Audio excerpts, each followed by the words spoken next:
قوة إلا بالله العلي العظيم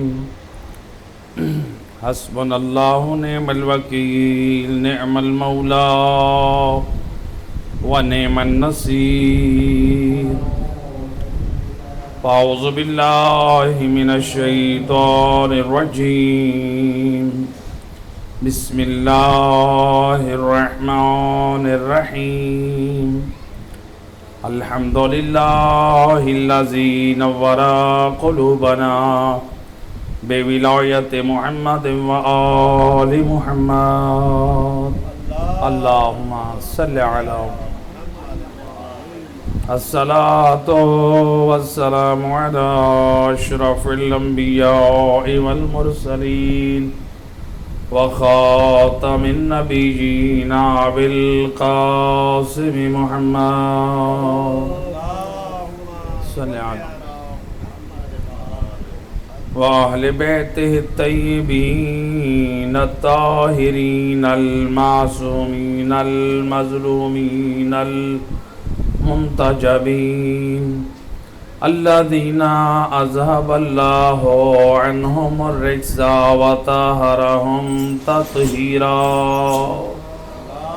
اللهم صل على ولعنة الدائمة على أعدائهم أجمعين من يوم ظلمهم إلى يوم الدين أما بعد فقد قال الله سبحانه وتعالى في كتابه المجيد وفرقانه الحميد وقوله الحق بسم الله الرحمن الرحيم إن الدين عند الله الإسلام صلوات پڑھ دیجئے محمد اللہم صل علی ارباب اعضاء عشرہ محرم الحرام میں سورہ آل عمران کی آیت نمبر 19 کی روشنی میں ہمارے موضوع تھا اسلام اور اس کے تقاضے۔ اسلام الہی دستور کا نام ہے اور اسلام نام ہے قرآن اور نبی کی سنت کا۔ تو گویا جو قرآن کو چھوڑ کر اور سنت کو چھوڑ کر کوئی بھی عمل انجام دیتا ہے وہ اس کا عمل اسلامی عمل نہیں، نہ اس کو قرآن کے مطابق کہہ سکتے ہیں نہ اس کو سنت کے مطابق کہہ سکتے ہیں۔ لہذا عمل اسلامی تب ہوگا جب مسلمان کا کوئی کام ان دو میں سے کسی ایک کے دائرے کے اندر ہو، یا قرآن کے اندر ہو یا پھر سنت کے اندر ہو۔ اور ہمارے ہاں جو سنت کا دائرہ ہے وہ برادران اہل سنت کی نسبت وسیع تر ہے۔ وہ سنت کہتے ہیں صرف نبی کے فعل، تقریر اور قول کو، ہم کہتے ہیں جس طرح نبی کا قول، نبی کا فعل، نبی کی تقریر سنت ہے، اسی طرح نبی کے جانشین برحق کا قول و فعل، تقریر بھی امت کے لیے حجت ہے۔ تو اگر اس سنت کے دائرے کو دیکھیں تو امت کو نبی نے یتیم نہیں چھوڑا، بلکہ یوں کہہ دوں اللہ نے امت مصطفیٰ کو یتیم نہیں چھوڑا۔ اپنی نبی کی پاک سنت کے نمونے بھی دکھائے اور یہ بتا دیا صرف یہ سلسلہ نبوت تک نہیں ہے بلکہ قیامت تک جب تک ہادی ہے، ہادی کے پاک کردار کا نمونہ امت کے لیے سنت ہے۔ تو اس لیے تو ہم آل محمد کے حبدار دوسروں کی نسبت جب ہم میں تعلیمات آل محمد میں سے بیان کیا جاتا ہے کہ امام جعفر صادق نے فرمایا، امام محمد باقر نے فرمایا، امام موسیٰ کاظم نے فرمایا، ائمہ خدا کے نام سے، وہ کلام ہمارے دلوں پہ جلدی اثر کرتا ہے۔ کیوں؟ اس لیے کہ ہمارے دلوں میں جو نبی کی عظمت بیٹھی ہے، حکم خدا سے ویسے نبی کی پاک آل کی بیٹھی ہے، اور اسی لیے آل محمد کا کلام اتنا با اثر ہے، اتنا با اثر ہے۔ امام محمد باقر علیہ الصلوۃ والسلام، اللہم صلی علی محمد، امام فرماتے ان احادیثنا تحیی القلوب شیعتنا، ہم آل محمد کی احادیث، ہماری تعلیمات ہمارے پیروکاروں کے دلوں کو زندہ کرتی ہیں۔ کیا کرتے ہیں؟ دلوں کو زندہ کرتے ہیں، یعنی ان کے دل قرآن سے دور ہیں، ہماری تعلیمات سن کے قرآن کی رغبت رکھتے ہیں۔ نعرہ تکبیر، اللہ اکبر، نعرہ رسالہ، یا رسول اللہ، نعرہ حیدری، یا علی، آواز بلند تر صلوات۔ اللہم صلی علی محمد وعلی۔ اگر وہ ہماری احادیث سنتے ہیں، والدین کے فرما بردار بنتے ہیں۔ کتنی ہمارے یہاں جب اہل بیت کی روایات بیان ہوتی ہیں والدین کی عظمت میں، ایک دل میں روب پیدا ہوتا ہے، جبکہ غیروں میں یہ بات نہیں ہے۔ اللہ نے یہ محبت، یہ عنایت خاص ان کے دلوں میں رکھی ہے جن کے دلوں میں نور ولایت محمد ہو۔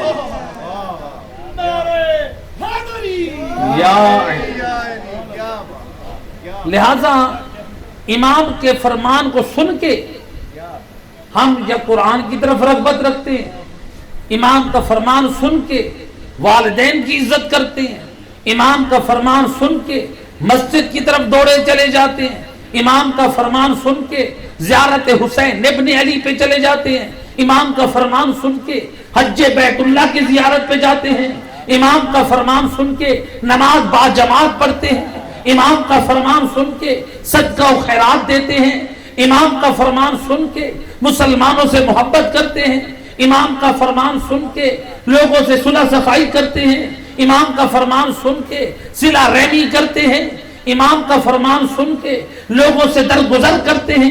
گویا آل محمد کے کلام اتنا عظیم ہے، امام فرماتے ہیں تمہارے دلوں میں جتنی بیماریاں ہیں، تم اگر شراب پیتے ہو، تم اگر زنا کرتے ہو، تم اگر جوا کھیلتے ہو، تم اگر بدکرداری کرتے ہو، یاد رکھو اپنی بیماریوں کے علاج کے لیے ہماری پاک احادیث سے علاج کرو۔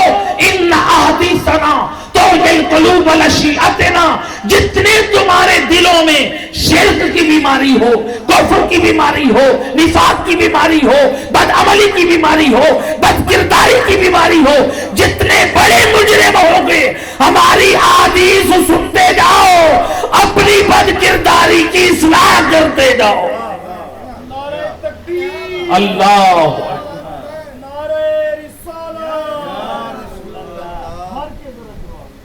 نعرہ حیدری، یا علی۔ آل محمد کا کلام بڑا پر اثر ہے، معصوم کا کلام ہے، کوئی عام انسان کا نہیں، اور معصوم کا کلام اتنا عظیم ہے۔ صادق آل محمد امام جعفر صادق علیہ الصلوۃ والسلام، اللہم صلی علی محمد وآل محمد۔ امام فرماتے ہیں اگر کوئی شخص ہماری 2 احادیث، زیادہ نہیں، کتاب نہیں کہا، کتنی کہا؟ صرف 2 حدیثیں چھوٹی چھوٹی، امام فرماتے ہیں جو ہماری 2 احادیث سے خود فائدہ حاصل کرے، دوسرے کو فائدہ حاصل کرائے، یعنی اپنی اصلاح کرے، اپنا اخلاق اچھا کر لے، اپنا راستہ ہدایت کا اپنا لے، دین خدا کا پابند بن جائے، دوسروں کا اخلاق اچھا کر لے، دوسروں کی اصلاح کر لے، دین خدا کا پابند بنا لے، 2 حدیثوں سے صرف فائدہ اٹھائے، زیادہ سے نہیں، صرف 2 سے خود بھی اٹھائے، دوسروں کو بھی فائدہ پہنچائے۔ صادق آل محمد فرماتے ہیں ہم آل محمد کی نگاہ میں یہ 2 حدیثوں سے فائدہ اٹھانے والا ہماری نگاہ میں اس شخص سے افضل ہے جو 70 سال رات کو شب بیداری کرتا رہا، دن کو روزہ رکھتا رہا۔ اللہ کتنی عظمت ہے۔ آپ 70 سال کے عبادت گزار کو دیکھیں، آپ کہیں گے یہ 70 سال سے اس کے دن کا روزہ قضا نہیں، آپ کہیں 70 سال سے اس کی نماز شب اور شب بیداریاں قضا نہیں ہیں، لوگ کہیں گے بڑا مقدس ہے۔ امام فرماتے ہیں اس 70 سالہ عبادت گزار سے افضل ہے وہ مومن جو ہم آل محمد کی 2 پاک احادیث سے اپنی بھی اصلاح کرے، دوسروں کی بھی اصلاح کرے۔ اللہ اصلاح ہدایت، اس لیے تو فرمایا نبی پاک صلی اللہ علیہ وآلہ وسلم نے، یا علی پوری کائنات سونے سے بھری ہوئی، اللہ کی راہ میں صدقہ کر دے، پوری کائنات۔ آج ذرا سونے کی قیمت کا اندازہ لگائے، پوری کائنات سونے سے بھری ہوئی، یعنی جس میں پہاڑ ہیں، دریا ہیں، درخت ہے، صحرا ہے، مکانات ہیں، چرند ہیں، پرند ہیں، انسان ہیں، حیوانات ہیں، جتنی مخلوقات ہیں، اے علی پوری کائنات سونے سے بھری، راہ خدا میں صدقہ کر دے۔ اس عمل کا اتنا ثواب نہیں ہے، اگر ایک شخص تیرے وجود سے ہدایت پا جائے یہ اس سے افضل ہے۔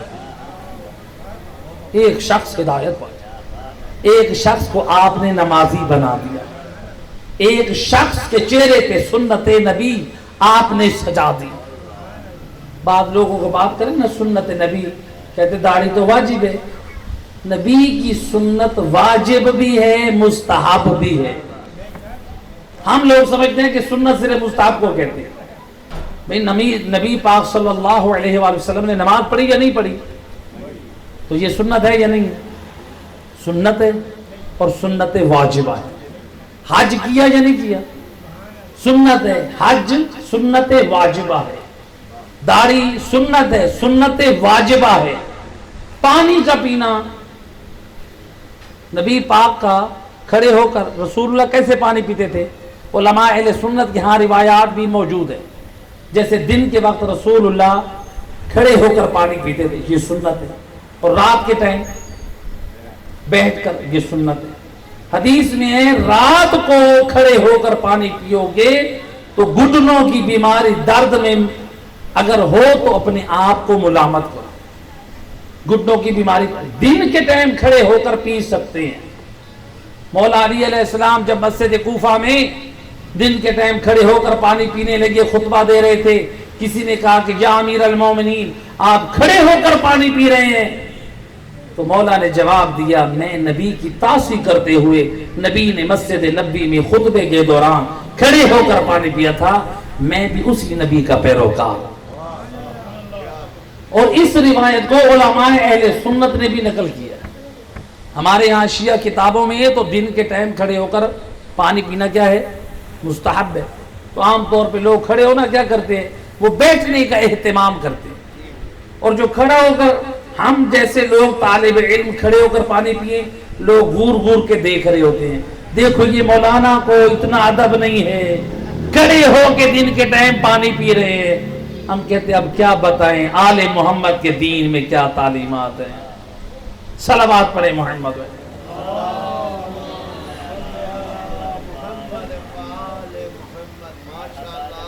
مل کے صلوات پڑھ دیجیے محمد، اللہم صلی علیہ۔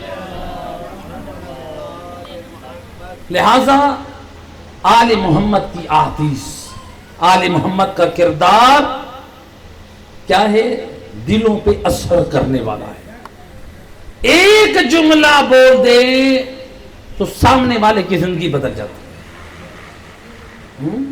کیسے؟ جیسا کہ روایت میں ہے کہ امام موسیٰ کاظم علیہ السلام بغداد شہر میں جا رہے ہیں اور امام ایک گلی سے گزرے، ایک گھر سے ناچ گانے کی آواز امام کے کانوں میں پڑی۔ یہ کون تھا؟ بشر حافی کا گھر ہے، یہ تھا مومن آل محمد، تھا حبدار آل محمد، لیکن گمراہیوں اور زمانے کی بے دینیوں نے اس کو بد عمل بنا رکھا تھا۔ جب اس گھر سے کنیز آئی، نتیجہ دینے چاہ رہا ہوں، پوچھا کس کا گھر ہے؟ کہا یہ امام نے پوچھا غلام کا گھر ہے یا آزاد کا؟ اس زمانے میں لوگ غلام بھی ہوتے تھے، آزاد کہتے ہیں جیسے ہم جیسے لوگ، اس کو کہتے ہیں آزاد۔ غلام یعنی جو خریدے جاتے تھے۔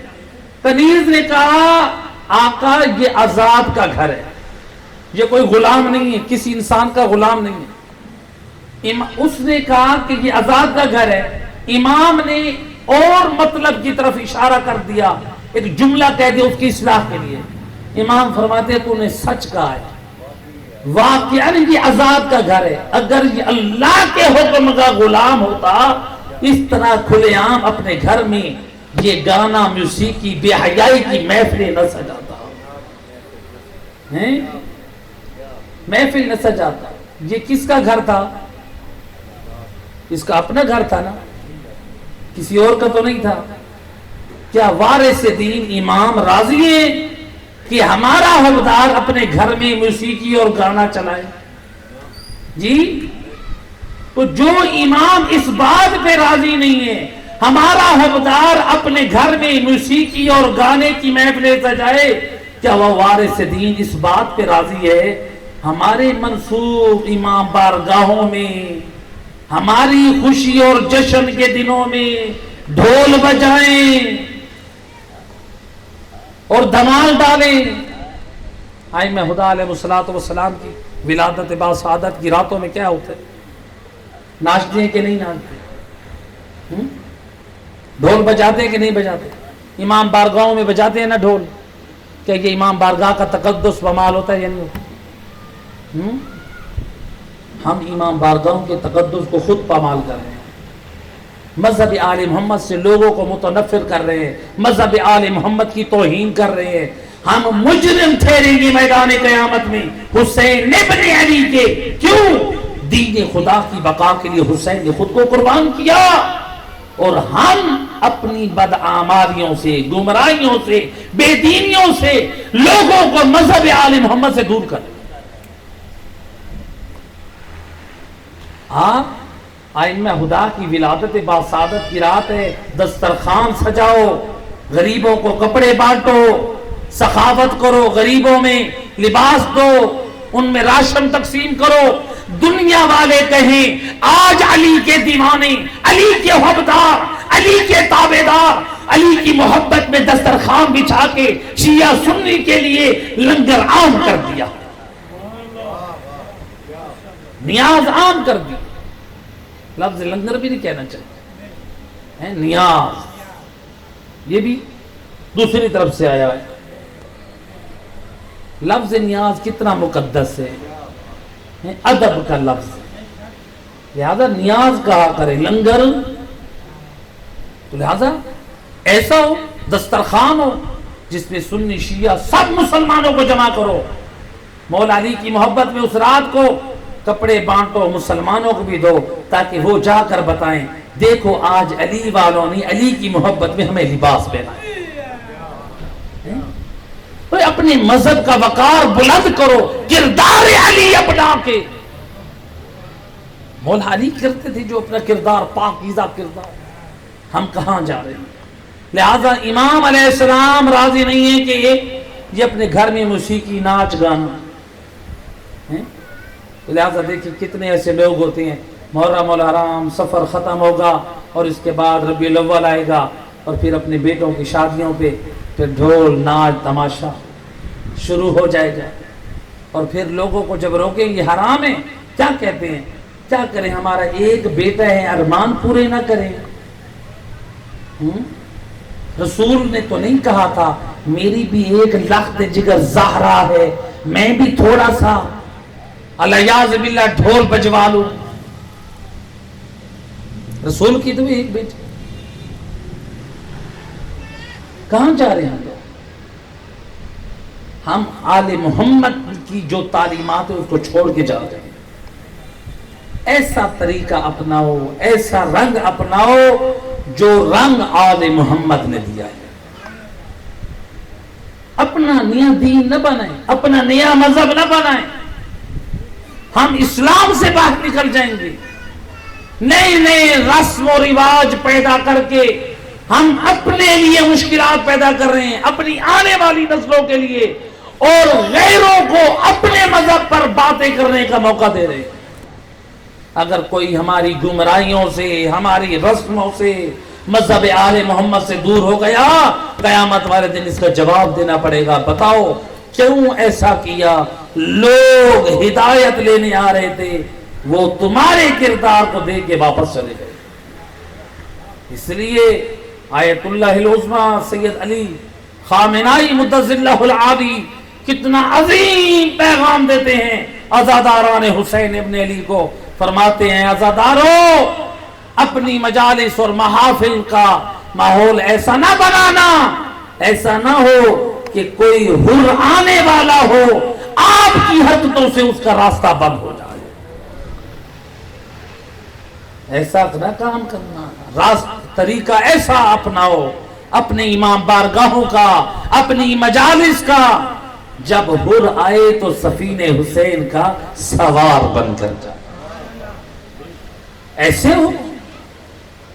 لہذا امام علیہ السلام نے ایک جملہ واقعاً کی آزاد کنیز نے جا کر بتایا کہ وارث دین امام موسیٰ کاظم نے تیرے بارے میں ایسے کہا ہے، میری تاخیر ہونے کا سبب یہ ہے. یہی بات دل پہ اثر کی. ڈائریکٹ نہیں سنی، واسطے کے ذریعے سنی.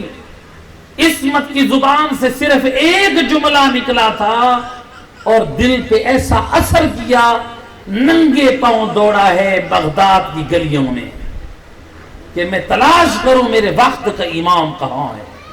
پہنچا نا جب امام کی خدمت میں تو کہتا ہے کہ اسی حالت میں ننگے پاؤں میں آیا ہوں، چاہتا ہوں کہ حلی من توبہ، کیا میرے لیے توبہ کی گنجائش ہے؟ فرزند زہرا نے فرمایا اللہ تیری توبہ قبول فرمائے. اللہ.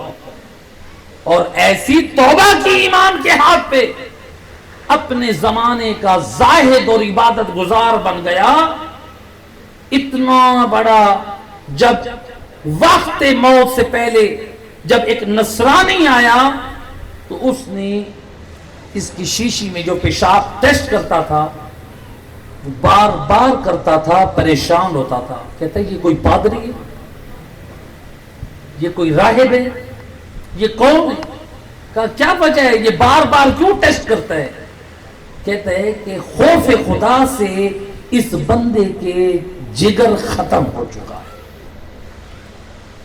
جو اس کی رپورٹ اس زمانے کی لیبارٹری کے ذریعے سے اس طبیب نے جو چیک کیا، اس قدر خوف خدا آ گیا تھا اور اتنا تابعدار بن گیا، اتنا اللہ کا ولی بن گیا. ملتا ہے کہ بغداد کی گلیوں میں پھر یہ جوتا پہن کے نہیں چلتا تھا.